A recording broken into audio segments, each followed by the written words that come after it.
Yo guys, welcome back to the channel and welcome to the story explained for Mafia the Old Country. This is a multiple part series where I'll be breaking down and explaining the full story of Mafia the Old Country. Don't forget to show your support by leaving a like on today's video, and if you'd like to see more story explained videos just like this one, make sure you hit that subscribe button.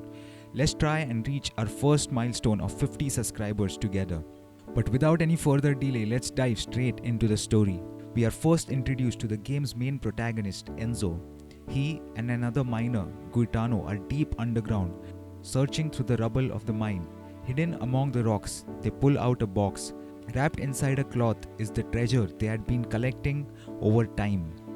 Money, the key to their escape.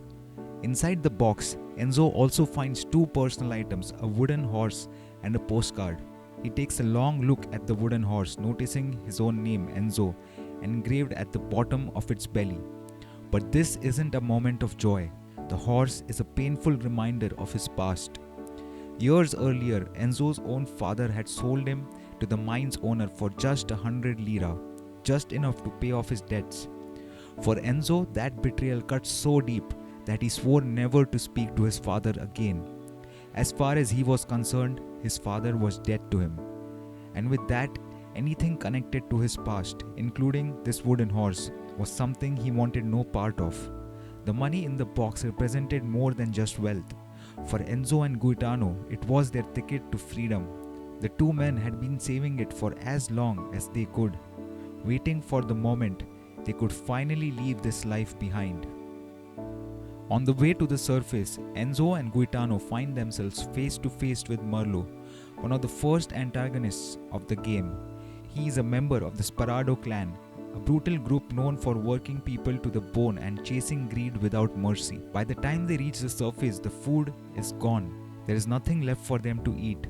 Desperate, the two men take matters into their own hands, stealing from a shipment that had just arrived. Later, back in their living quarters, they lie on their beds exhausted. Just a few more months, they tell themselves, and they'll finally be free. It's here we see a glimpse of Guitano's dream.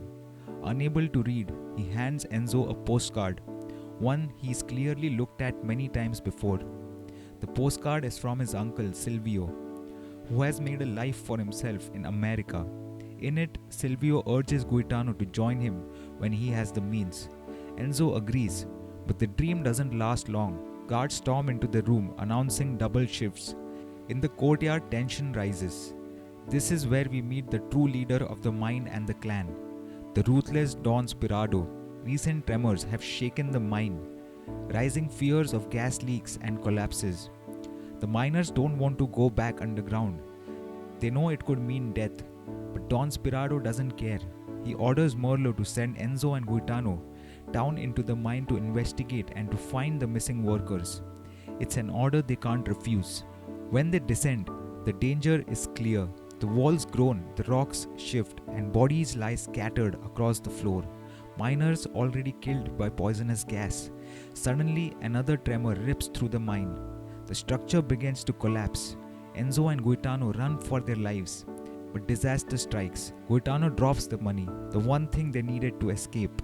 In a desperate move, he turns back to grab it. He manages to wrap his hand around it, but before he can return, the mine collapses around him.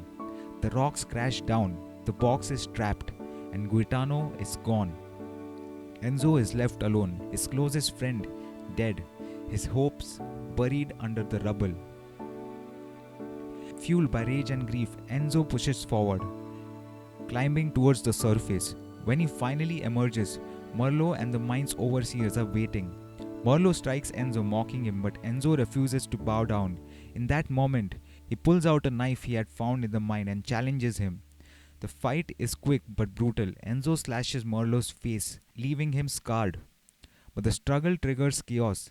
Gunfire erupts. The clan members open fire on Enzo.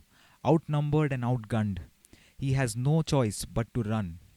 Bullets fly past him as he makes his escape, stealing a horse and riding off into the distance.